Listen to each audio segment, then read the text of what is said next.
గ్రంథంలో కొన్ని విషయాలు మనం ధ్యానం చేసుకుందాం. న్యాయాధిపతుల గ్రంథం ఇది 7వ పుస్తకం. ముందు నుంచి మనం లెక్కేసుకుంటూ వస్తే 7వ పుస్తకం. ఇది సమూయేలు రాశాడని కొంతమంది చెప్తున్నారు. దీంట్లో 617 వచనాలు, 21 అధ్యాయాలు ఉన్నాయి. అయితే ఇది 1375, 1300 మధ్య కాలంలో ఈ గ్రంథం రాయబడింది. ఈ గ్రంథం అంతా కూడా 3 భాగాలుగా మనం చేసుకుంటే చదివేటప్పుడు ఈ 3 భాగాలుగా మనం చదివితే మనకి ఈజీగా అర్థమవుతుంది. మొదటి భాగం 1-2 అధ్యాయాలు. ఈ 2 అధ్యాయాలు ఏముంటుందంటే ఇశ్రాయేలీల అవిధేయత. ఈ 2 అధ్యాయాల్లో కనబడుతుంది. తర్వాత 3వ అధ్యాయం నుంచి 16వ అధ్యాయం వరకు మనం చూస్తే న్యాయాధిపతుల చరిత్ర మనకు కనబడుతుంది. ఇంచుమించు 21 మంది న్యాయాధిపతులు ఉంటారు, ఆడవారు మగవారు అందరూ కలిసి. వారి యొక్క చరిత్ర మనకు 3 నుంచి 16 అధ్యాయాల్లో మనకు కనబడుతుంది. అలాగే 17 నుంచి 21 వరకు మరలా 3వదిగా మనం జ్ఞాపకం చేసుకుంటే ఇశ్రాయేలీయుల భ్రష్టత్వం లేక పాపం అనేటువంటి ఈ 3 అంశాలు, ఈ 3 భాగాలు 1వ అధ్యాయం నుంచి 21వ అధ్యాయం వరకు మనకు కనబడతాయి. అయితే మనము ఈరోజు ఈ గ్రంథాన్ని అంతటిని కూడా మనము చూడగానే కొద్దిగా 9వ అధ్యాయంలో ఉన్నటువంటి కొంత భాగాన్ని మనం జ్ఞాపకం చేసుకుంటాం.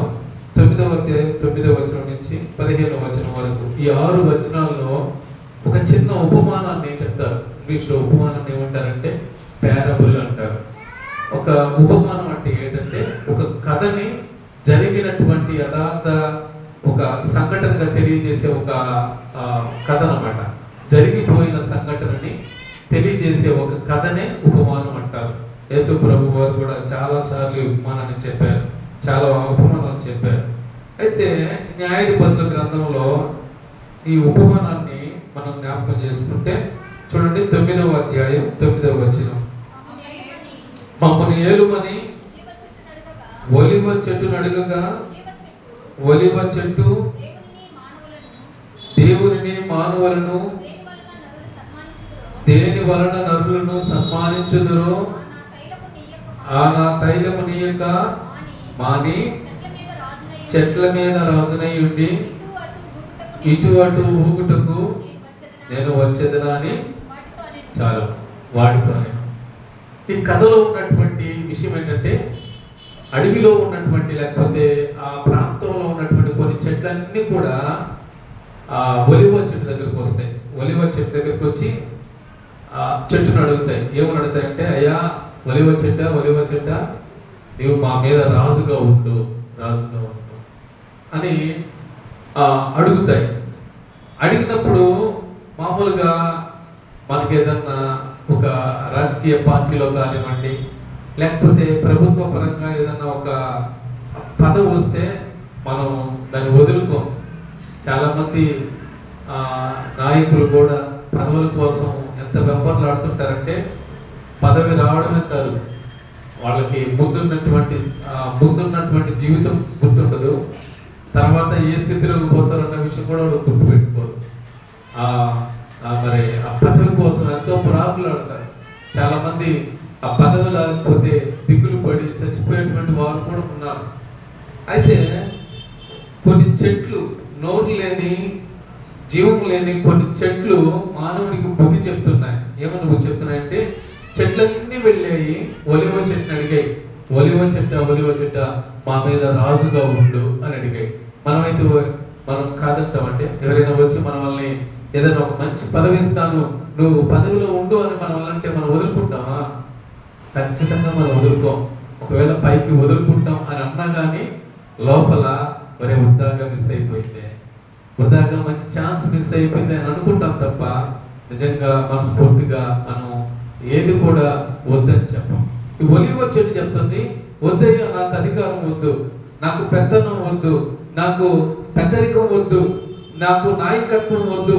ఎందుకు వద్దు అంటుందంటే, నేను దేవుని మానవులను దేని వలన నరులను సన్మానించెదరో నా తైలము ఒలివ నూనె, అది అభిషేకానికి గుర్తుగా ఉంది.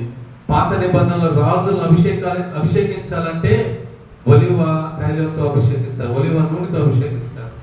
అలాగే ఒలివ పండ్లు తినడానికి చక్కగా ఉంటాయి. ఒలివ పళ్ళు గురించి బైబిల్లో ఎక్కువ రాయబడలేదు, కానీ కొన్ని వచనాలు రాయబడింది. అయితే నేను గుర్తు చేస్తాను చూడండి. మొట్టమొదటిగా ఒలివ పళ్ళు ఎలా ఉంటాయంటే యెహోషువ గ్రంథం 24:13లో మనం జ్ఞాపకం చేసుకుంటే ఆ ఒలివ పళ్ళు గురించి మనకు రాయబడుతుంది. యెహోషువ గ్రంథం దాని పక్కనే ఉంటుంది, 24వ అధ్యాయం 13వ వచనం. మీకు ఇచ్చుచున్నాను, చూడండి, మీరు వాటిలో నివసించుచున్నారు, మీరు నాటని ద్రాక్ష తోటల పండ్లను. చూడండి, అంటే ఇశ్రాయేలీయుల గురించి చెప్తూ మీరు ఏ పళ్ళు తింటున్నారు? ద్రాక్ష పళ్ళు, ఒలివ పళ్ళు. అంటే ఒలివ పళ్ళు తినడానికి చాలా చక్కగా ఉంటాయి. అయితే ఎప్పుడు కూడా బైబిల్ ఒలివ పళ్ళు గురించి చెప్పలేదు, కానీ ఎక్కువ శాతం దేని గురించి చెప్పిందంటే ఒలివ నూనె. It's a anointing for Kings of Israel. Israel దేశం యొక్క రాజును అభిషేకించడానికి ఈ నూనె ఉపయోగపడింది తప్ప పండ్లు తిన్నట్టు మనకు ఎక్కువ కనపడదు. అందుకనే ఈ ఒలివ చెట్టు యొక్క పండ్లు చాలా మధురంగా ఉంటాయి. ఏమంటే మనము వెండి కొబ్బరి తినండి, ఎలా ఉంటుంది చెప్పండి? బాగుంటుంది. వెండి కొబ్బరి బెల్లం వేసుకుంది అంటే భలే ఉంటుంది. వెండి కొబ్బరి ఊరికైనా నవ్వాలండి, అది ఎలా ఉంటుందంటే దాని లోపల నూనెగా తినడానికి చాలా చక్కగా ఉంటుంది. ఈ ఒలివ పళ్ళు కూడా అట్లాగే ఉంటాయి. వెండి కొబ్బరి ఎలా ఉంటుందో అలా ఉంటుంది టేస్ట్ ఒలివ పళ్ళు. ఈ ఒలివ పళ్ళు తిన్నప్పుడు చాలా చక్కగా ఉంటుంది. నోరంతా చాలా, అంటే మామూలుగా ఈ ఎక్కువగా దేనికి వాడతారంటే నోట్లో స్మెల్ వస్తున్నప్పుడు ఒలివ కాయ కానీ ఒలివ పండు కానీ తిన్నప్పుడు చాలా నోట్లో నుంచి ఆ దుర్వాసన అంతా పోయి మంచి వాసన వస్తుంది. ఇంకా ఆ రోజుల్లో దేనికి ఉపయోగించేవారంటే పండ్లు ఊడుతున్నప్పుడు, పళ్ళు ఉన్నాయి కదా మన పళ్ళు, అవి ఊడుతూ కొంచెం రక్తం వస్తున్నప్పుడు ఆ ఒలివ కాయగా నవ్వలేమని కూడా ఆ రసం పోయి ఆ పొట్టినంతటిని కూడా గట్టిపరుస్తుంది. అందుకని ఆ రోజుల్లో ఎవరికి పళ్ళు ఊడేవి కాదు, పళ్ళు చచ్చిపోయే వరకు పళ్ళు గట్టిగా ఉండేది. ఎందుకంటే వాళ్ళు ఏం వాడేవారు అంటే ఒలివ పళ్ళు తినేవారు. ఒలివ పళ్ళు, ఒలివ కాయల వల్ల ఆ సారం అంతా కూడా నోట్లోకి వెళ్ళి నరాలు కానివ్వండి, పళ్ళు కానివ్వండి డ్యామేజ్ కానివ్వకుండా ఓడకుండా అలా ఉండేది. మొన్నొకసారి ఒక దగ్గరికి వెళ్ళాను. ఒక దగ్గరికి వెళ్తే అబ్బాయి నాతో పాటు చదువుకున్నాడు, ఇంటర్మీడియట్. ఆ కాలేజీలోనే ఒక సబార్డినేట్గా జాబ్ వచ్చింది. నేను మాట్లాడుతూ వాడి పేరు సీను. ఎవరా ఎంత ఉన్నామంటే బాగున్నాను బాబా అన్నాడు అని కింద పళ్ళన్నీ ఊడిపోయినాయి. వయసు 35-30 అట్లా ఉంటుంది. ఏమరా ఎందుకు ఊడిపోయినారంటే మొన్న యాక్సిడెంట్ జరిగింది మావా, పడిపోయాను, పళ్ళని ఊడిపోయినాయి, పై పళ్ళు కూడా ఊడుతున్నాయి. అంటే మన పళ్ళు ఎంత డెలికేట్గా ఉంటాయో చూడండి. అంటే నేను ఎందుకు చెప్తున్నానంటే మనం కింద పడ్డ కాల్షియం తక్కువయ్యి బోన్స్లో, ఆ పళ్ళులో కాల్షియం తక్కువైతే, ఐరన్ తక్కువైతే, జింక్ తక్కువైతే ఇవన్నీ కూడా ఊడిపోతూ ఉంటాయి. కానీ ఒలివ పండ్లు ఇవన్నీ పుష్కలంగా ఉంటాయి. ఒలివ కాయలు కానివ్వండి, పండ్లు కానివ్వండి. అందుకని ఆ ప్రజలు ఎక్కువ తినేవారు, ఎక్కువ రోజులు బ్రతికేవారు. వారు చచ్చిపోయే వరకు పండు ఊడేవి కాదు. మీరు ద్వితీయోపదేశ కాండంలోనే చదువుతూ వస్తే మోషే చనిపోయేటప్పుడు కంటి చూపు తగ్గలేదంట, సత్తువు తగ్గ, ఇవన్నీ ఎట్లా వచ్చినాయి? ఆ రోజుల్లో ఉన్నటువంటి శ్రేష్టమైన పళ్ళు తిన్నారు. అందును బట్టి ఈ శ్రేష్టమైనటువంటి శక్తి వాళ్ళకి వచ్చింది. మీరు ఉదయాన్నే టిఫిన్ చేయకుండా ఒక పచ్చి కొబ్బరి చిప్ప తినండి, మీకు ఎంత బలం వస్తుందో చూద్దరు. కానీ టిఫిన్ మానేయండి, దోశలు ఇడ్లీలు ఆపేసేయండి, ఆపేసి ఒక కొబ్బరి చిప్ప తినండి. ఆకలైనా సరే ఆ కొబ్బరి చిప్పతో మీరు తిని మీరు ఉండగలిగితే దాంట్లో ఉన్నటువంటి ప్రోటీన్స్ అన్ని కూడా మన శరీరానికి పడతాయి. అంటే అంత దాంట్లో ఐరన్ పుష్కలంగా ఉంటుంది. అంత మన బోన్స్ కి, పొడ్లకి సహాయపడేటువంటి కొబ్బరిలో ఉన్నటువంటి పోషకాలు ఉంటాయి. ఒక పూట టిఫిన్ ఆపేసేయండి. ఒకవేళ స్కూల్కి పిల్లలకు పోయే వాళ్ళకైతే వాళ్ళకి పెట్టండి. ఇంట్లో ఉన్నటువంటి మీరు ఒక కొబ్బరికాయ తెచ్చి కొట్టండి, పటాల మీద కాదు, మామూలు కొట్టుకోండి. నేను వారానికి 1-2 కొబ్బరికాయలు తినేవాడిని. తీసుకొచ్చి కొబ్బరికాయ తినేవాడిని. మార్నింగ్ కొబ్బరికాయ తినేవాడిని, టిఫిన్ ఆపేసి కొబ్బరికాయ తినేవాడిని, ఒక చెప్ప తినేవాడిని. లేదంటే తినాలంటే ఒక కాయ కూడా తినేసి, నీకు అరగడం డైజెషన్ అవుతుంది అనుకుంటే ఒక కాయ కూడా తినేసి ఇవ్వచ్చు. అలా తినటం అంటే మన శరీరానికి లాస్ అయిన ప్రతి ప్రోటీన్, ప్రతి ఎనర్జీ మనలో కొబ్బరి ఏం చేస్తుందంటే తిరిగి రీమోడిఫై చేస్తూ ఉంటుంది.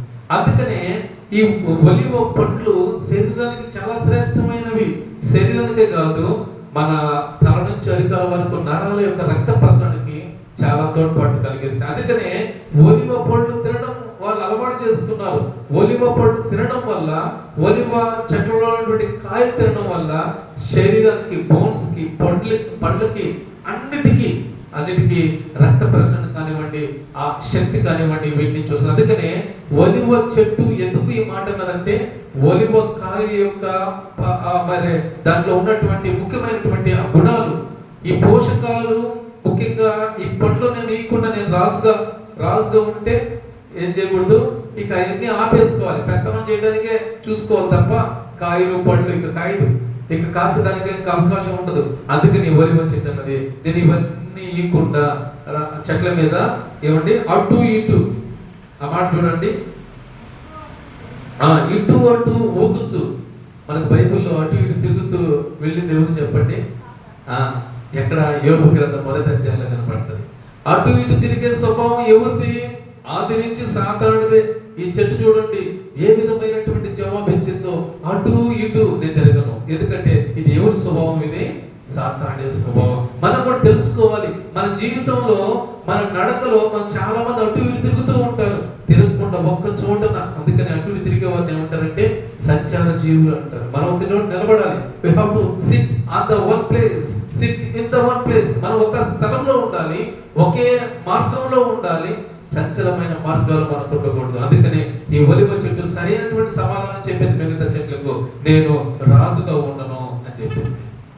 ఒలివ పండ్లు మన శరీరానికి, మన దేహానికి సమృద్ధినిస్తే, అలాగే ఒలివ నూనె చూడండి, నిర్గమకాండం 27:20లో చూస్తే మనకు ఒలివ నూనెతో ఎలా ఉంటుందో మనకు, లేకపోతే మొదటి సమయాలు 16:13 చూడండి. మొదటి సమయాలు గ్రంథం 16వ అధ్యాయం దాని పక్కనే ఉంటుంది. సమయాలు గ్రంథం రూతు పక్కనే మొదటి సమయాలు 16వ అధ్యాయం 13వ వచనం.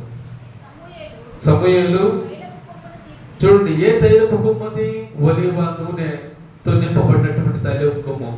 తైలపు కొమ్మును తీసుకొని వాని సహోదరులు ఎదుట వానికి అభిషేకం చేశారు. అంటే అభిషేకానికి, అనాయింటింగ్ చేయడానికి ఈ తైలం లేకపోతే ఈ ఒలివ నూనె ఆ రోజు రాజులను అభిషేకించేవాడు.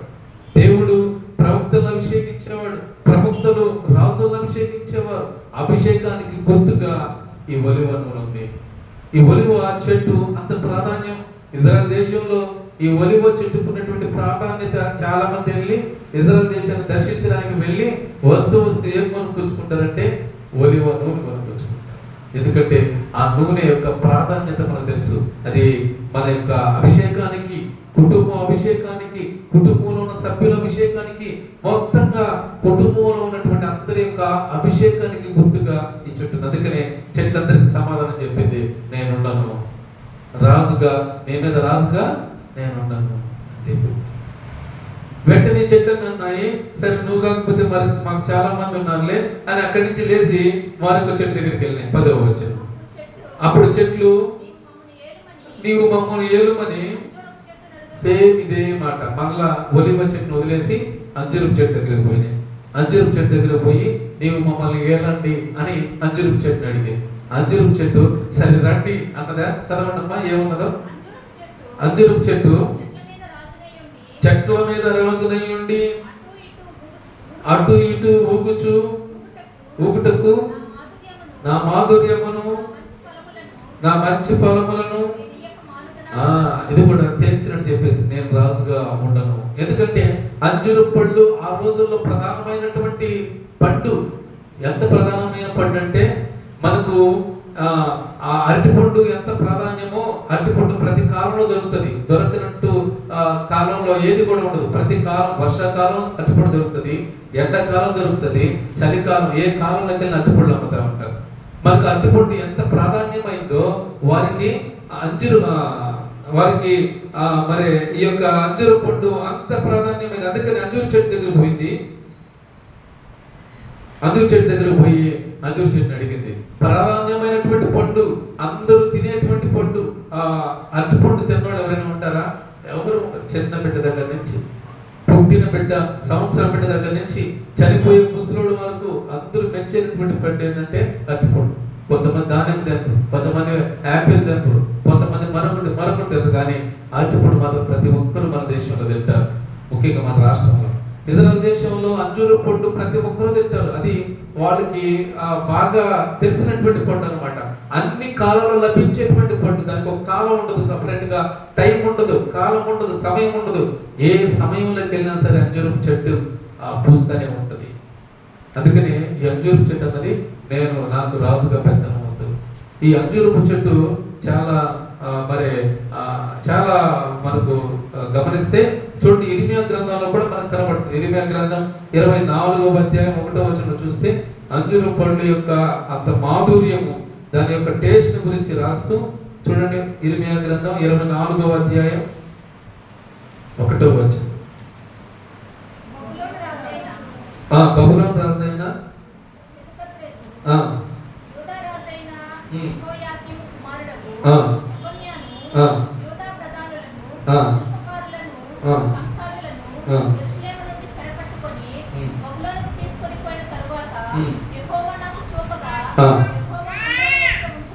ఉంచబడిన చూడండి, అంటే అంజూరు పండ్లు ఇది ఒకటి. అంజూరు పండు రుచిగా ఉంటాయి. అలాగే అంజూరు పండు దేనికి వాడతారంటే వైద్యానికి కూడా వాడతారు. మనకు యెషయా గ్రంథంలోనే కనపడుతుంది. హిజ్కియా విషయంలో అంజూరు పళ్ళు మొత్తం తీసుకొచ్చి యెషయా ఏం చేస్తాడు, హిజ్కియాకి పెడతాడు. అంటే ఈ అంజూరు పళ్ళు ఎంత ప్రాముఖ్యమైనదో, ఒకటి శరీరానికి ఆహ్లాదాన్ని కలిగించేటివి, అలాగే శరీరానికి ఉన్నటువంటి రోగాన్ని కూడా తగ్గించి, అంటే శరీరానికి అన్ని విధాలుగా ఉపయోగపడే పండు ఇది వ్యర్థమైనది కాదు. శరీరం ఆహ్లాదకరంగా సంతోషాన్ని కలిగించాలంటే పండు తింటారు. లేదా గాయం అయితే ఆ పండుని గాయాన్ని కడితే మంచి ఆ పండు వల్ల మంచి చికిత్స దొరుకుతుంది. అంటే ఈ పండు చూడండి, అంజూరు పండు ఖచ్చితంగా ఆ రోజుల్లో ఉన్నటువంటి ఇశ్రాయేలుకు ప్రధానమైనటువంటి పండు. ప్రతిదానికి తినాలన్న ఆరోగ్యం, అలాగే గాయాలకు స్వస్థత. ఎంత మంచి ఫలమో చూడండి ఇది. అందుకనే ఈ చెట్టు దగ్గరకు వచ్చరిగినప్పుడు ఈ చెట్టు తిరస్కరించింది. నాకొద్దు ఈ పెద్దరికం, నాకొద్దు ఈ పెద్దతనం. ఏమండి, ఈరోజు సమాజంలో పెద్దరికం కోసం ఎంత తాపత్రయపడుతున్నారు. పెద్దరికంగా ఉండాలని, పదవి కావాలని, పదవుల కోసం కొట్టుకుంటూ ఏమైపోతున్నారంటే చాలా ఇబ్బంది పడుతూ ఉన్నారు. ఈరోజు ఈ పెద్దరికాన్ని చెట్లే వద్దనుకుంటే మనం ఏం చేయాలో తెలుసా? మనకేదైనా పెద్దరికం ఇస్తానంటే వద్దని చెప్పేటువంటి రీతిలో ఉండాలి. ఆ పదవులే మనం వెంబడించాలి తప్ప మనం ఎప్పుడు కూడా ఏ పదవిని కూడా వెంబడించకూడదు, ఏ పదవిని కూడా మనం వెంబడించకూడదు. 5వ వార్డులో గత కాలంలో నన్ను ఏం చేశారంటే 5వ వార్డుకి క్రిస్టియన్ మైనారిటీకి అధ్యక్షుడిగా చేసి, నాకు వద్దు నాయన అంటే, మీరే పాస్టర్ కాబట్టి క్రైస్తవుల గురించి మీకు తెలుసుంటుంది, మీరు నేను ఎప్పుడు వాళ్ళతో పోయింది, ఎప్పుడు చేసి పెట్టారు. నాకు వద్దే ఈ పదవులు అంటే పెట్టారు. మనం అక్కడికి పోయింది లేదు, ఆ పదవిలో చేసింది లేదు. అంటే మనకు పదవులు కాదు కావాల్సింది, దేవుని సన్నిధిలో భయభక్తులు కలిగి మనం నడిస్తే ఇవన్నీ కూడా ఆటోమేటిక్గా ఏం చేస్తాయంటే మనం ఎత్తుకుంటూ వస్తాయి. మనం వాటి దగ్గరికి పోకూడదు, అవి మనం ఎత్తుకుంటూ రావాలి. ఆశీర్వాదం మన వెంట రావాలి, పదవులు మన వెంట రావాలంటే మనం ఏం చేయాలంటే దేవునికి భయపడి, ఈ చెట్టు దేవునికి భయపడి దేవుని సన్నిధిలో పదవులన్నీ వదులుకొని ఏ విధంగా మనుషులను దేవుని సంతోషపెట్టే చెట్లుగా తయారైనాయో మనం కూడా దేవుని సంతోషపెట్టే వారంగా ఉండాలి. దేవుడు మనకి ఇచ్చినటువంటి శరీరం ద్వారా ఈ ఆలోచన, లేకపోతే ఈ యొక్క మనకి ఇచ్చినటువంటి తలంపుల ఆలోచన, ఇటన్నిటి ద్వారా దేవుడిని మనం మహింపరచాలి, దేవుని స్తుతించాలి. దేవుని స్తుతించడం మొదలు పెడితే దేవుడు తన అద్భుతాలు మన వెంట రాజేస్తాడంతే. మనం వాటి కోసం పరిగెత్తబడలేదు, వాటి కోసం మనం ఏమేమి చేయబడలేదు, కానీ దేవుడే ఆ అద్భుతాలను మన వెంట వచ్చేట్టుగా చేస్తాడు. జాన్ హైడ్ అనేటువంటి ఒక భక్తుడు, మంచి ప్రార్థన పరుడు. అయితే ఆయన ఎప్పుడు కూడా నా దగ్గర వాస్తవానికి పేదవాడు అయినప్పటికీ ఆయన ఎప్పుడు కూడా నా దగ్గర డబ్బులు లేవు అని ఎప్పుడు చెప్పాను.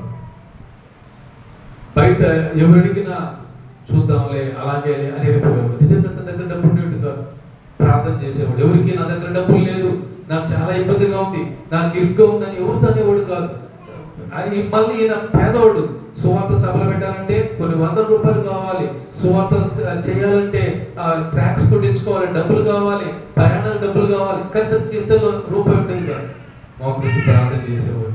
నువ్వు ఇస్తే నేను సేవ చేస్తాను, నువ్వు ఇస్తే నేను సేవ చేస్తాను. దేవుడు పంపున్న వాళ్ళందరినీ కూడా బలపరిచేవాడు. ఎవరు బలపరిచేవాడు అంటే, వెళ్ళి నా సేవకుడికి నువ్వు సహాయకరంగా ఉండాలి, ఒక్కొక్కరిని పంపించేవాడు. దేవుడు వారు నడిపించేది వల్ల జాన్ హైడ్ అనేటువంటి ఈ భక్తుడు ప్రపంచ ప్రఖ్యాతిగాంచినటువంటి సేవకుడు అయ్యాడు. కారణం ఏంటంటే, మనం కూడా, నా దగ్గర కూడా ఒక్కోసారి డబ్బులు ఉండవు. ఉదయాన్నే ఒక పాస్టర్ గారు ఫోన్ చేశారు కడప నుంచి. పాస్టర్ గారు నాకు ఒక ₹1000 ఇవ్వండి, ₹1000 ఇవ్వండి అని. ఏమని అడగకపోతే విషయం చెప్పాడు, ఇది సంగతి, ₹1000 ఇవ్వండి. సరే చూద్దాంలే అంటే మన దగ్గర పరిస్థితి చెప్పొచ్చు, అయ్యా నా దగ్గర కూడా లేవు అని చెప్పొచ్చు. చెప్పడానికి ఎంతోసేపు పడదు. కానీ క్రైస్తవులుగా మనం ఎప్పుడు లేని స్థితిని కలిగి ఉండకూడదు. ఒకవేళ లేని స్థితి మనకు ఉన్నా సరే మనం ఏం చేయాలో తెలుసా? ఆ లేబుని బట్టి దేవుడిని సంతోషించాలి. దేవుడి ద్వారా తెలుస్తాం. మనకి ఇబ్బంది కలిగిన లేకపోతే ఆ ఆర్థికంగా ఇబ్బందికి మనం లోనైనా సరే మనం ఏం చేయాలంటే ఎప్పుడు కూడా లేనటువంటి వారిగా కాకుండా ఉన్నవారిగా మనం కనిపించాలి అందరికి.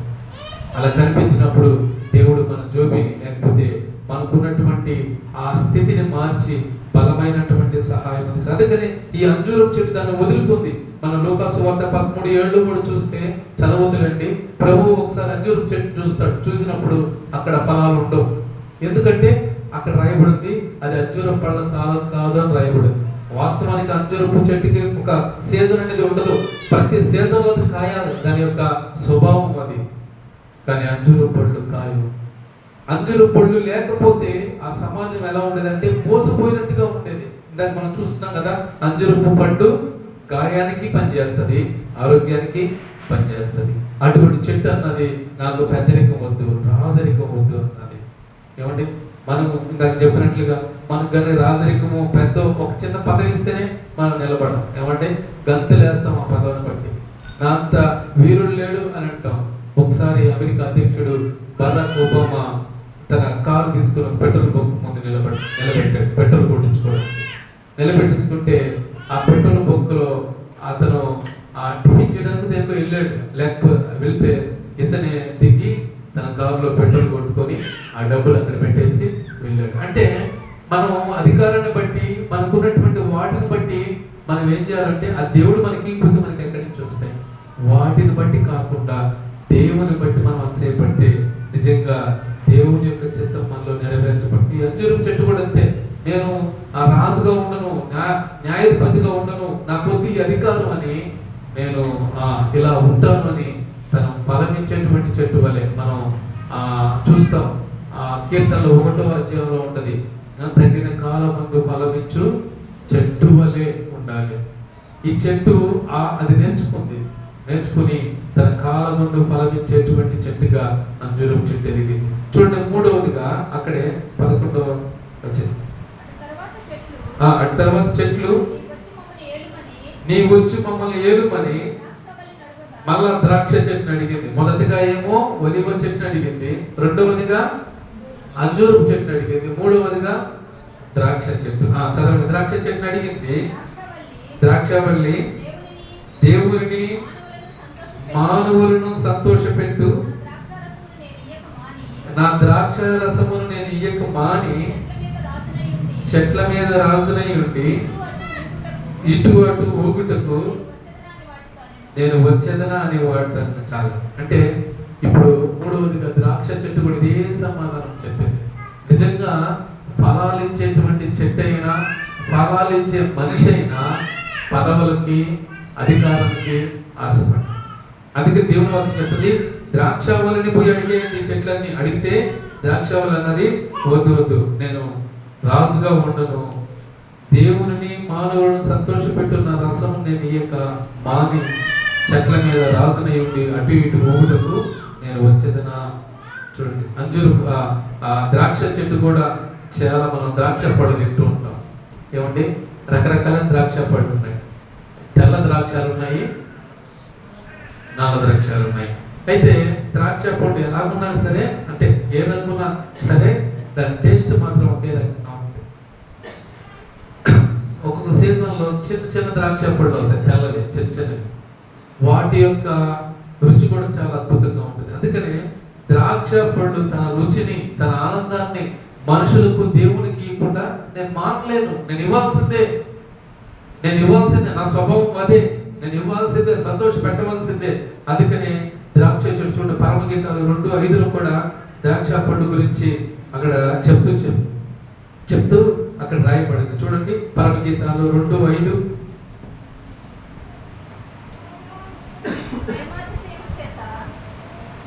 చదవండి అమ్మా. ప్రేమాతిశయము చేత ద్రాక్ష పండ్ల ఎడలు. అంటే చూడండి, ఒక మనిషి యొక్క ప్రాణము లేకపోతే శరీరం బలపరచడానికి, లేకపోతే బలం పొందుకోవడానికి ఏం అవసరం అంటే ద్రాక్ష పండ్లు, ద్రాక్ష గెల. ఆడ అంటే గెల. ఈ గెల నుంచి ఆడ ద్రాక్ష పండ్ల వల్ల చాలా మనకు స్ట్రెంత్ వస్తుంది. ఆ సి విటమిన్ పుష్కలంగా దొరికేటువంటి పండు ఏదైనా ఉందంటే ద్రాక్ష. సి విటమిన్ అలాగే ఏ విటమిన్ 2 దాంట్లో ఉంటాయి పుష్కలంగా. అందుకని ద్రాక్ష చెట్లు ఇవి స్వభావ రీతిగా మనుషులను ఆ విటమిన్ ఇచ్చేటువంటి చెట్టు. ఇది స్వభావ రీతిగా అయినా సరే, అది ఎలాగైనా సరే ఆ పండు తిన్నప్పుడు మనకు సంతోషం.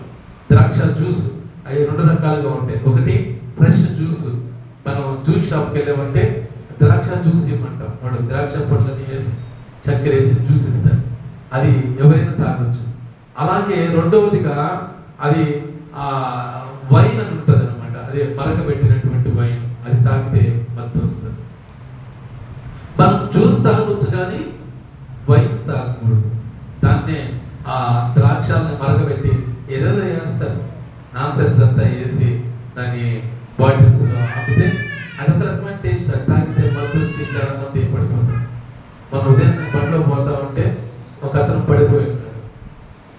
ఎందుకు పడిపోయినాడు? ఈ మత్తు ద్రాక్ష రసం తాగి. చాలా మందికి ఆ మత్తులో ఏం చేస్తారో ఎలా ఉంటుందో కూడా తెలియదు. ఒకసారి ఒక తాగుబోతు గురించి చెప్తాను. ఒక తాగుబోతు అన్నాడంట, రోజు తాగొచ్చి బిడ్డల్ని కొడుతూ, భార్యను కొడుతూ చాలా ఇబ్బంది పెడుతున్నాడు. అయితే ఆ విసిగిపోయి, సరే ఇది ఎట్లాగాలని అర్థం కాక ఒక రోజు ఉంటే వచ్చాడు, ఫుల్గా తాగేసి వచ్చాడు. అయ్యగారు తాగేసి వచ్చి ఏం కూర చేసేవో అన్నాడు. అంటే ఈ డబ్బులు ఇస్తే కదా పాపం ఈ కూర చేయడానికి, కూర ఏం లేదన్నాడు. కూర ఏం లేకపోతే అన్నం ఎలా తినాలి? పక్కింటికి వెళ్ళి కూర పట్టరాపో అన్నాడు. పక్కింటికి వెళ్ళి ఒక రోజు కూర తీసుకొచ్చాను. వాళ్ళు ఒక రోజు 2 రోజు ఇస్తారు, రోజు కూరలు ఏడ పెడతారు.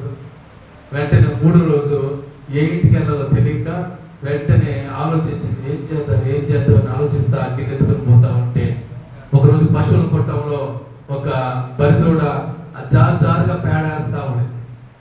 వెంటనే ఈ తాగుబోతుడికి ఏం చేయాలో తెలియక పేడ పట్టింది, అగ్గిలో పెట్టింది. వాడు ఆ పేడ వేసుకొని కలుపుకొని తినేస్తా ఉన్నాడు. ఏమే ఎప్పుడైనా ఇటువంటి గోంగూర పచ్చ నువ్వు చేసావా అంట, మళ్ళా పైగా అది తింటప్పుడు తింటున్నాడు. అది పచ్చడో పేడో తెలిసి విచక్షణ ఉంటే కదా తాగుబోతుడు. అంటే తాగుబోతుడికి విచక్షణ ఉండదు, ఏం చేస్తున్నారో తెలియదు. పేడేసుకొని తింటా, పైగా వాడికి వాసన కూడా వచ్చిందో రాలేదో తెలియదు, కానీ తింటా. ఎప్పుడైనా ఇంత బాగా చేసామంటే నువ్వు గోంగూర పచ్చడి అంటున్నాడు అంట. ఏమండి, వీడికి తాగిపోతున్నారా లేకపోతే పరమ తాగిపోతున్నారా నాకు అర్థం కాదు. గోంగూర పచ్చడి ఏదో పేడేదో తెలియనటువంటి బహు భయంకరమైనటువంటి స్థితిలోకి ఈ తాగుడు తీసుకెళ్తుంది. కాబట్టి చాలా జాగ్రత్తగా ఉండాలి. ద్రాక్షరసం విక్రేతల పాలు చేయును అని సామెత గ్రంథంలో రాయబడింది. ఏ ద్రాక్షరసం? మామూలుగా మనం జ్యూస్ చేసుకుని తాగితే ఏం కాదు, కానీ మనం కూడా ద్రాక్షరసం ఇస్తాం, బల్లప్పుడు ఇస్తాం కదా ద్రాక్షరసం. అది ఫ్రెష్ జ్యూస్ అనమాట. అది ఇవ్వచ్చు, అది తాగొచ్చు, కానీ అది మరగబెట్టింది షాపుల మీద కనుక మనం తాగితే మన జీవితం ఎలా అయితే పేడకి గోంగూర పచ్చడికి తేడా తెలియనటువంటి జీవితంగా అయిపోతుంది. ఈరోజు జ్ఞాపకం చేసుకోవాలి, ద్రాక్ష చెట్టు, ఆ చెట్టు నుంచి వచ్చేటువంటి ఫలాలు, ఆ చెట్టు నుంచి వచ్చేటువంటి జ్యూస్ తాగడం వల్ల మనిషికి ఎంతో ఆనందం, సంతోషం వస్తుంది. అయితే తాగకూడదు తాగడం వల్ల కూడా మనిషికి సంతోషం వస్తుంది. అది ఓడి వారికి ఉంటుంది. ఈరోజు మనము దేవుని సన్నిధిలో నిలబడినప్పుడు దేవుడు ఒలివ చెట్టు యొక్క ఫలాలు మన కోసమే ఉంచాడు, అంజూరపు చెట్టు యొక్క ఫలాలు మన కోసం ఉంచాడు, ద్రాక్ష చెట్టు యొక్క ఫలాలు మన కోసమే ఉంచాడు. ఇవన్నీ మరిచిపోయి మనం ఏం చేస్తున్నాం అంటే వాటిని కాక ఇతరులను వెంబడించినట్లుగా, దేవుని యొక్క మార్గాన్ని కాక ఇతర మార్గాలను వెంబడించినట్లుగా మనం ఈ గ్రంథాలను చూస్తున్నాం. ఎందుకు దేవుడు ఈ 3 చెట్ల గురించి చెప్పుకుంటూ వచ్చాడు ఉపమానం అంటే, ఇశ్రాయేలు ప్రజల యొక్క అవిధేయత, వారి యొక్క స్వభావం మాటకి ఏమైపోతుందంటే దారిపోతుంది. దేవుడు తీసుకొస్తున్నాడు, మంచి మార్గంలో నడిపిస్తున్నాడు, మరలా ఏం చేస్తున్నారంటే మరలా ఆ న్యాయాధిపతి ఉన్నంత కాలం బాగా నడుస్తున్నారు. ఆ న్యాయాధిపతి చనిపోతే మరలా ఏమైపోతున్నారంటే మరలా లోకంలోకి వెళ్ళిపోతున్నారు. ఒక న్యాయాధిపతి ఉన్నంత కాలం బాగా నడుస్తున్నారు, న్యాయాధిపతి చనిపోతే మరలా లోకంలోకి వెళ్ళిపోతుంది. ఇట్లాగా వారి జీవితం ఏమైపోయిందంటే భ్రష్టత్వంలోకి వచ్చేసింది. దేవుడు కూడా వారిని బాగు చేయనంతగా వచ్చేసింది. చూడండి, ఇదే న్యాయాధిపతుల గ్రంథం 21వ అధ్యాయం ఆఖరి వచనంలో ఒక మాట కనబడుతుంది. చూడండి, 21వ అధ్యాయం 25వ వచనం. ఆ దినములలో చూడండి, ఇశ్రాయేలీయులకు రాజు లేడు. ఎందుకంటే పుట్టిన ప్రతి న్యాయాధిపతి కొంతకాలం బ్రతికేది ఇశ్రాయేలు నడిపిస్తూ చచ్చిపోయాడు. చచ్చిపోయిన తర్వాత రాజు లేడు. ప్రతి వాడును తన ఇష్టానుసారంగా ప్రవర్తిస్తూ వచ్చింది. ఇది వారి జీవితం. ఇశ్రాయేలీయులు మాటకి రాజు లేకపోతే ఇష్టానుసారంగా బ్రతకడం, అధికారి లేకపోతే ఇష్టానుసారంగా బ్రతకడం, రాజు లేకపోతే ఇష్టానుసారంగా బ్రతకడం, ఇది నేర్చుకున్నారు. అంటే వాళ్ళు ఎంత భ్రష్టత్వంలోకి వచ్చేసారో మనకి దీన్ని బట్టి అర్థమవుతుంది. ఇశ్రాయేలు యొక్క భ్రష్టత్వం దేవుని విసిగించింది. అట్లా విసిగించింది కాబట్టి దాని పక్కనే ఉన్న గ్రంథం రూతు గ్రంథం మొదటి వచనం చదివితే న్యాయాధిపతుల దినమందు కరువు కలగగా అని. ఏమండి, మనిషి పాపం చేస్తూ విపరీతమైనప్పుడు దేవుడు గమ్ముగా ఉంటాడా? గమ్ముగా వెంటనే కరువు పెట్టేసాడు. మొత్తం దేశం అంతా కరువు వచ్చేసి ఎక్కడోళ్ళు అక్కడ అల్లాడిపోయారు, వెళ్ళిపోతున్నారు. కరువు. ఈరోజు పాపం ఎక్కువైతే పాపం ద్వారా ఏమొస్తాయంటే శాపాలు కూడా ఎక్కువ వస్తాయి. మనం జ్ఞాపకం చేసుకోవాలి. ప్రతి దాన్ని మనం ఏం చేసుకోవాలంటే ఒక్కో దాన్ని మనం పోగొట్టుకుంటూ దేవునికి దగ్గర చేయబడాలి. అలా చేయబడినప్పుడు దేవుడు మన జీవితాన్ని చూసి ఆశీర్వదిస్తాడు. ఈ చెప్పబడినటువంటి 6 వచనాల్లో ఉన్నటువంటి మనము ఈ ఉపమానాన్ని చూస్తే ఒలివ చెట్టు అధికారాన్ని తిరస్కరించింది, అంజూరపు చెట్టు అధికారాన్ని తిరస్కరించింది, అలాగే ద్రాక్ష చెట్టు కూడా అధికారాన్ని తిరస్కరించింది. మరి ఇప్పుడు అధికారిగా ఎవరు ఉండాలి? చూడండి, 13వ వచనం అనుకుంటాను. చెట్లన్నీ నీవు వచ్చి మమ్మను ఏలుమని ఎవరితో మనం చేసిందంట? ముళ్ళ చెట్టు, ముళ్ళ పొద. ముళ్ళ పొదతో మనం చేయగా, ముళ్ళ పొద మీరు నిజముగా నన్ను మీ మీద రాజుగా నియమించబోరిని ఎడల రండి. ఏమంటే ముళ్ళ చెట్టుకి ఏమన్నా నీడ ఉంటుందా? మీరు వెళ్ళి ముళ్ళ చెట్టు దగ్గర నిలబడండి. ముళ్ళ చెట్టు దగ్గర నీడ, ప్రతి చెట్టుకి నీడ ఉంటుంది. కనీసం చిన్న టమాటా చెట్టు కూడా అంతే ఉంటుంది. చిన్న టమాటా చెట్టు, లేకపోతే పిచ్చి చెట్టు కూడా చూడండి, దానికి నీడ ఉంటుంది. కానీ ముళ్ళ చెట్టుకి నీడే ఉండదు. ఎందుకంటే ఆ ముళ్ళ చెట్టు కింద ఏముంటుంది? ముళ్ళు తప్ప ఇంకేం ఉండవు. ఆ చెట్టు దగ్గర పోతే ముళ్ళన్నీ కూడా గాలికి వచ్చి గుచ్చుతా ఉంటాయి. లేచిపోరు నా దగ్గర నుంచి. ఇప్పుడు ఈ చెట్లన్నీ ఎక్కడికి వెళ్ళాయంటే ముళ్ళ చెట్టు దగ్గరికి పోయి ముళ్ళ చెట్టు అన్నాయి, నీవు మా మీద రాసుగా ఉంటావా? ముళ్ళ చెట్టు అన్నది, రండి నా నీడనా విశ్రమించండి. ఏడన్నా నీడ లేదు, నీడ ఉండదు ముళ్ళ చెట్టుకి. కానీ నీడ లేని ముళ్ళ చెట్లకి రాసైతే మన జీవితం ఎలా ఉంటుందంటే భయంకరంగా ఉంటుంది. ఇప్పుడు మన రాష్ట్రంలో జరిగేది కూడా అదే. ముళ్ళ చెట్టు రాజ్యం అంతా ఉంది ఈ రోజుల్లో. ముళ్ళ చెట్టు కింద నీడ లేనట్టు ప్రజలకి మనశ్శాంతి లేదు, ప్రజలకి సుఖ సంతోషాలు లేవు. ఎందుకంటే ముళ్ళ చెట్టు నీళ్ళలో ఈరోజు ప్రజలందరూ ఉన్నారు. మంచి చెట్టు వదిలేసుకున్నారు, అంజూరపు చెట్టు వదిలేసుకున్నారు, ఏమంటే ఒలివ చెట్టు వదిలేసుకున్నారు, ఇంకా ద్రాక్ష చెట్టు వదిలేసుకొని ముళ్ళ చెట్టుని తీసుకొచ్చి పెట్టుకున్నారు. ముళ్ళ చెట్టు ఏం చేస్తుంది? ముళ్ళ చెట్టు పక్కన కూర్చోండి, గాలికి అంతా కూర్చుతాం, అబ్బో అంటలేసింది. ఈరోజు మన రాష్ట్రంలో కూడా అదే రకమైన పరిస్థితి. ఈరోజు మనం కళ్ళు తెలుసుకోవాలి, మనల్ని పాలించేవారు ఎవరు? ఈ చెట్లకి తెలియలా మనల్ని ఎవరు పరిపాలన చేస్తే బాగుంటది, మన పరిపాలన ఎక్కడుంటే బాగుంటది, ఎవరి పరిపాలన కింద మనం ఉంటే బాగుంటది అనే ఆలోచన ఈ చెట్లకి లేక ఏమైపోయిందంటే ముళ్ళ చెట్టు దగ్గరికి వెళ్ళిపోయినాయి. ఈరోజు ప్రజలుగా మనం ఆలోచించాలి, మనల్ని పరిపాలన చేసేవారు బాగుంటారు. ముళ్ళ చెట్లు లాగుంటే మనం ఏం చేసుకోవాలి. అలాగే మన సంఘంలో ముళ్ళ చెట్లు ఉండకూడదు, సమాజంలో ముళ్ళ చెట్లు ఉండకూడదు. ఎప్పుడైతే చెట్లు లేకుండా ఉంటాయో మన దేశం, మన రాష్ట్రం, ముఖ్యంగా మన సంఘం అభివృద్ధి చెందుతుంది. ఈరోజు మనం ఆలోచించాలి, ఎటువంటి చెట్టు కింద ఉన్నాం. మనం అనుకుంటాం మంచి చెట్టు కిందే ఉన్నామని మనం అనుకుంటాం, కానీ తెలియకుండా నా చెట్టు ఏమైపోతుందో తెలుసా? ముళ్ళ చెట్టుగా అయిపోతుంది. మన అవిధేయత ఎందుకు వీరు ముళ్ళ చెట్టు కిందకి వెళ్ళవలసి వచ్చిందంటే ఇశ్రాయేలీయుల అవిధేయత, ఇశ్రాయేలీయుల యొక్క అవిధేయతే వాళ్ళ పాపమే, వాళ్ళ భ్రష్టత్వమే ఎక్కడే తీసుకొచ్చిందంటే ముళ్ళ చెట్టు కింద తీసుకొచ్చింది. ఈరోజు నీకు ఆశ్రయించేది ఎవరు? నిన్ను పరిపాలన చేసేది ఎవరు? నీవు యేసుక్రీస్తు అనే బండ దగ్గరికి నువ్వు రాగలిగితే ఆయన పరిపాలన నీకు ఎలా ఉంటుందంటే శ్రేష్టమైనటువంటి పరిపాలన నీకు ఉంటుంది. యేసు ప్రభు దగ్గరికి రావాలి. యేసు ప్రభు దగ్గరికి వస్తేనే మనకు ఆనందం, యేసు ప్రభు దగ్గరికి వస్తేనే మనకు శాంతి, యేసు ప్రభు దగ్గరికి వస్తేనే మనకు సమాధానం. ఈరోజు యేసు ప్రభు దగ్గరికి రాకుండా మనం ఎక్కడికి వెళ్తామని చెప్పండి? ముళ్ళ చెట్టు దగ్గరికి వెళ్తున్నాం. ముళ్ళ చెట్టు దగ్గర శాంతి ఉండదు, సమాధానం ఉండదు. పోనీ ఆ చెట్టు ఏమన్నా మంచి వాసన ఇస్తుందంటే దాని దగ్గర ఉన్నటువంటి దరిద్రమైన వాసన ఏ చెట్టు దగ్గర, పిచ్చి చెట్టు దగ్గర కూడా మంచి వాసన వస్తుంది. ముళ్ళ చెట్టు, కంపకార చెట్టు దగ్గరికి వెళ్ళి వాసన చూడండి, భయంకరమైన వాసన వస్తుంది. దానికి వాసన ఉండదు, నీడ ఉండదు, ఏది ఉండదు. అయినా సరే ప్రజలందరూ ముళ్ళ చెట్టు కోరుకుంటారు. ఈరోజు నీవు నేను ఎవరిని కోరుకుంటున్నాం? ఆ రోజు యేసు ప్రభు ఒకవైపు నిలబడ్డాడు, బరబ్బను ఒకవైపు నిలబడ్డారు. మీకు ఎవరు కావాలి కోరుకోండి అంటే ప్రజలందరూ ఏమన్నారు తెలుసా? ఏమన్నారు? నాకు యేసు ప్రభు వద్దు, బరబ్బా కావాలి. 28వ చెప్పబడింది, శాపము ఆశీర్వాదం మీ దగ్గరనే ఉంచి ఉన్నాను, ఏది కావాలో కోరుకోండి అంటే ప్రజలందరూ ఏం కోరుకుంటున్నారు తెలుసా? ఏమంటే ఏం కోరుకుంటున్నారు? ప్రజలందరూ కూడా శాపాన్ని కోరుకునేటువంటి వారుగా ఉంటున్నారు. శాపంలోకి వచ్చేవారుగా, శాపాన్ని కోరుకుని శాపం కింద వారు నలిగిపోయేవారుగా మనం చూస్తూ ఉన్నాం. ఈరోజు దేవుని యొక్క సన్నిధిలో మనం నిలబడుతున్నటువంటి మనము ఎవరి నీడలో మనం ఉండాలి, ఎవరి నీడలో మనం విశ్రమించాలి, ఈ విషయాన్ని మనం జ్ఞాపకం చేసుకోవాలి. ఆ ప్రజలే యేసు ప్రభువుని వద్దన్నారు. ఈరోజు మనకు అవకాశం ఉంది. Take a choice, take a option to who is your life runner. నీ జీవితాన్ని నడిపించగలిగినటువంటి వ్యక్తి ఎవరు అనే విషయం మన చేతిలో ఉంది. గత కాలంలో కూడా చెప్పాడు, ఒక నావలిస్ట్ షేక్స్పియర్ చెప్పాడు, నీ జీవితం నీ చేతిలో ఉంది. Your life is in your hand. మన జీవితం మన చేతిలో ఉంది. నువ్వు ఎలా నడిపించుకోగలిగితే అలా నడుస్తావు. దేవుని సన్నిధిలో చక్కగా నడవాలని నువ్వు అనుకుంటే చక్కగా నడిపించు.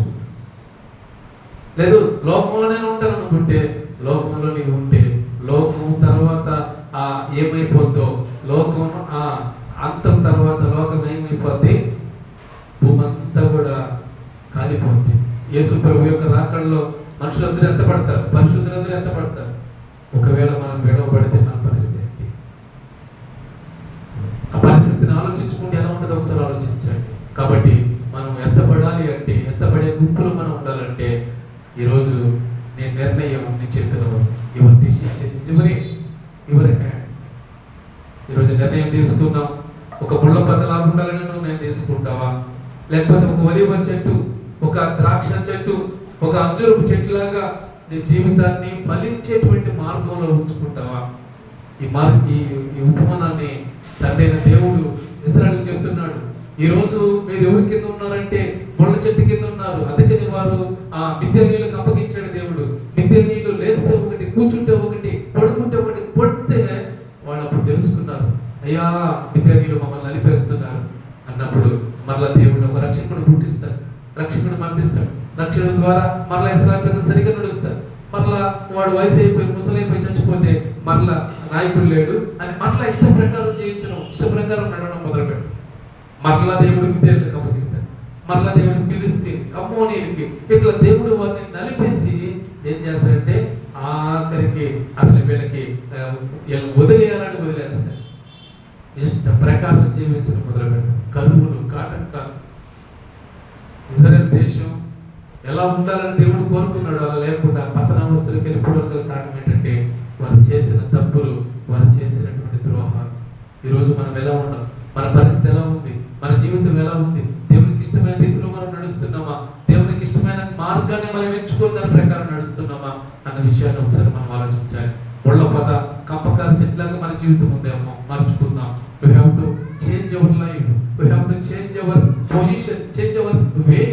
మన మార్గాన్ని మార్చుకుందాం, మన ఆలోచనలు మార్చుకుందాం, మనకున్న సమస్తాన్ని మార్చుకొని ఈరోజు ప్రభువా నీ నీడలో విశ్రమించే చెట్టుగా నేను ఉండాలి ప్రభువా అని దేవుని దగ్గరకు వద్దాం.